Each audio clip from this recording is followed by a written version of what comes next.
আমরা একটা টাকা ব্যাংকে ছাড়বো না। আমরা ওপেনে রেমিটেন্স, ওপেনে আমাদের যত রেমিটেন্স আছে সব আমরা হুন্ডিতে ছাড়বো। ইনশাআল্লাহ ব্যাংকে ছাড়বো না। আমাদের বাইরের গুলি করে মারছে পুলিশ কিসের জন্য? ইনশাআল্লাহ কি অপরাধ? হাত জোর করে অনুরোধ করছি এবং আমার মতো যারা বাবা আছেন তাদেরকেও অনুরোধ করছি, আপনারা আপনাদের সন্তানদের সাথে বসেন। দেশ কিন্তু অনেক কঠিন অবস্থা পার করছে। আমাদের প্রবাসী ভাই বোনদেরকে অনুরোধ করব, তারা রেমিটেন্সটা পাঠাবে।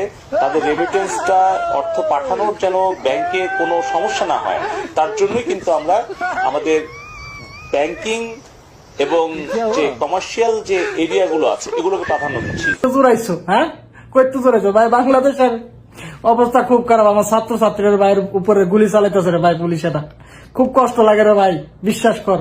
বাংলাদেশি মানুষের বুকে কেমনে গুলি চালার ভাই? চোখের সামনে একটা প্রাণীও যদি মরে জায়গা না রে ভাই, বুকটা ভাইটা জায়গা।